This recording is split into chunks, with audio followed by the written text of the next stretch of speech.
Can every man be single? Yes, of course, every man can be single. But can every man fully choose to be single and this be a full, solid choice to be single? You see, I don't believe every man can. Because like I have said before, I believe many men do actually need a woman to, yes, take care of them. And that's the problem there. You could say it's the motherly thing. It's the need for that motherly thing that they get from a woman. Maybe. But could every man fully choose to be single, or is it some sense of rebellion? The understanding of what is going on in the present day and time, so this is part of the rebellion. And the rebellion makes sense because of this, and it makes sense because of that. Are there different levels to it? Or have we just become a society of self-obsessed individuals, both men and women? Because according to science and psychologists, more and more young people and people in general are choosing to live more of a single life, men and women.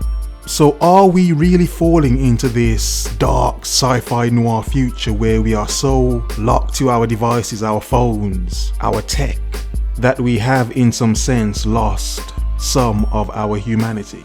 It's probably too much. But let me read this introduction just to get some facts as well from a psychologist. And the introduction to this article is actually very nice. It's written by Bella De Paolo, PhD. The title is The Rise of Single People, Why Some Find It Scary. Single people have acted just the opposite from what people feared. Interesting. All around the world, more and more people are living single. Even those who do eventually marry are often getting around to it later in life than ever before. That scares some people. I think what frightens them is all that freedom that single people have. Indeed, my God, one can drown in it. But let's carry on. If single people are not tethered to other people by obligations that come with marriage and family, who knows what they will do? Won't they just run off and do nothing but play? Won't they just care about themselves and pay no attention to anyone else? My God, is she speaking of some sense of ghosting and the freedom one gets from living a single life? My God, wow. Who would think a psychologist would come to this grand conclusion? Interesting, but it makes sense. Now, I will link the article if you want to read the full thing. But it's that freedom as well, and the sense that that is not for every man. I do not believe every man could do that, could be that. No, I believe too many men still need to have the constant, there all the time company of a woman. I think many men would crumble without one. Not just that, but let's even say the female energy, if you will. I know we're not really talking science here, but let's carry on. The energy, the constant presence of one. And even though the constant obligations, like what was said in the article, even though many of us as men think, no thank you, no thank you, other men, you can have her, 'tis your turn. Not in that way, not in a bad sense, just. It's the sense of many men would actually feel almost obliged to take on those obligations. The obligations of a woman because of what comes with her.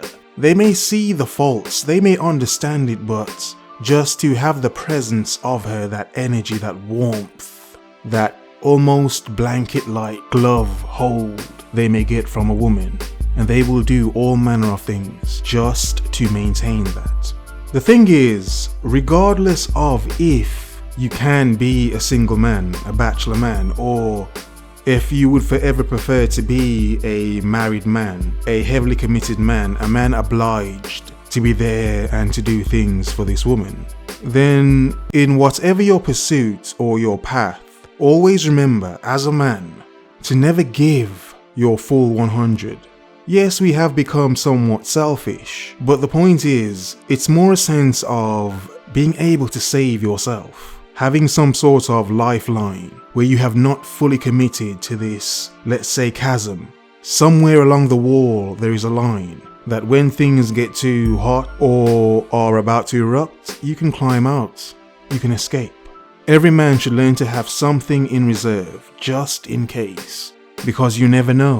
It's better to have it and not need it than to need it and not have it. like a prophylactic or a rubber, in other words. But what do you think?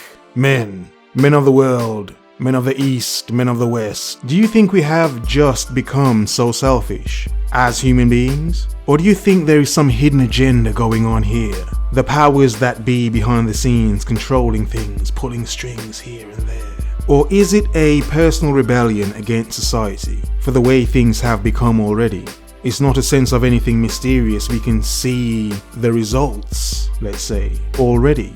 Or what have you. But here's to understanding your path and your choice, and to understanding that you will always have some way of escaping this, of saving yourself. Whether you're selfish or self-confident. Focus. Observe. Remember.